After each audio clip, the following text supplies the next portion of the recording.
When I was a kid, the disaster we worried about most was a nuclear war. That's why we had a barrel like this down in our basement, filled with cans of food and water. When the nuclear attack came, we were supposed to go downstairs, hunker down, and eat out of that barrel. Today, the greatest risk of global catastrophe doesn't look like this.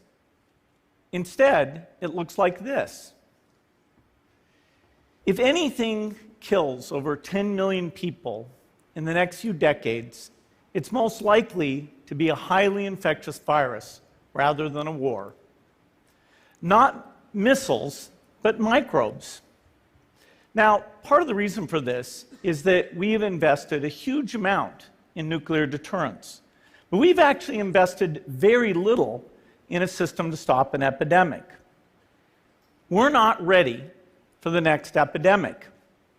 Let's look at Ebola. I'm sure all of you read about it in the newspaper.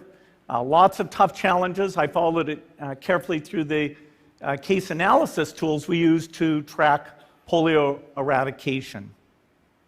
And as you look at what went on, the problem wasn't that there was a system that didn't work well enough. The problem was that we didn't have a system at all. In fact, there are some pretty obvious key missing pieces. We didn't have a group of epidemiologists ready to go who would have gone, seen what the disease was, see how far it had spread. The case reports came in on paper. It was very delayed before they were put online, and they were extremely inaccurate. We didn't have a medical team ready to go. We didn't have a way of preparing people. Now, Médecins Sans Frontières did a great job orchestrating volunteers, but even so, we were far slower than we should have been getting the thousands of workers into these countries. And a large epidemic would require us to have hundreds of thousands of workers. There was no one there to look at treatment approaches, no one to look at the diagnostics, no one to figure out what tools should be used. As an example, we could have taken the blood of survivors, processed it, and put that plasma back in people to protect them. But that was never tried. So there was a lot that was missing, and these things are really a global failure. The WHO is funded to monitor epidemics, but not to do these things I talked about. Now in the movies, it's quite different. There's a group of handsome epidemiologists ready to go. They move in, they save the day, but that's just pure Hollywood.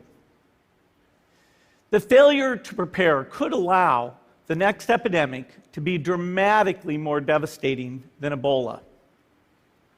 Let's look at the progression of Ebola over this year. About 10,000 people died, and nearly all were in the 3 West African countries. There's 3 reasons why it didn't spread more. The first is there was a lot of heroic work by the health workers. They found the people and they prevented more infections. The second is the nature of the virus. Ebola does not spread through the air. And by the time you're contagious, most people are so sick that they're bedridden. Third, it didn't get into many urban areas, and that was just luck. If it had gotten into a lot more urban areas, the case numbers would have been much larger. So next time, we might not be so lucky. You can have a virus where people feel well enough while they're infectious that they get on a plane or they go to a market. The source of the virus could be a natural epidemic like Ebola, or it could be bioterrorism. And so there are things that would literally make things 1,000 times worse. In fact, let's look at a model of a virus spread through the air like the Spanish flu back in 1918. So here's what would happen. It would spread throughout the world very, very quickly. And you can see there's over 30 million people die from that epidemic. So this is a serious problem. We should be concerned. But in fact, we can build a really good response system. We have the benefits of all the science and technology that we talk about here. We've got cell phones to get information from the public and get information out to them. We have satellite maps where we can see where people are and where they're moving. We have advances in biology that should dramatically change the turnaround time to look at a pathogen and be able to make drugs and vaccines that fit for that pathogen. So we can have tools, but those tools need to be put into an overall global health system, and we need preparedness. The best lessons, I think, on how to get prepared are, again, what we do for war. For soldiers, we have full-time waiting to go. We have reserves that can scale us up to large numbers.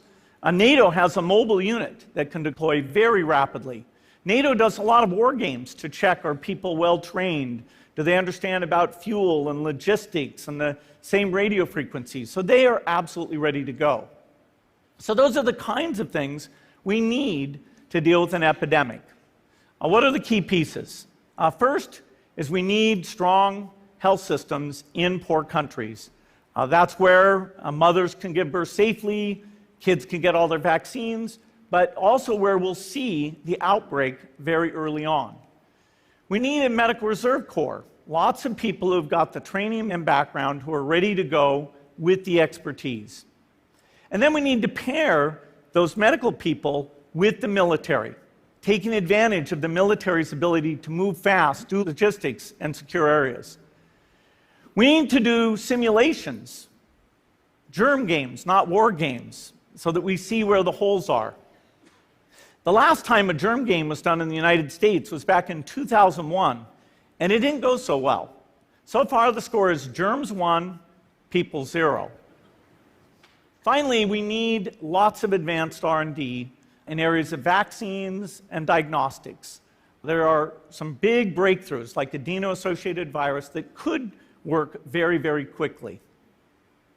Now, I don't have an exact budget for what this would cost, but I'm quite sure it's very modest compared to the potential harm.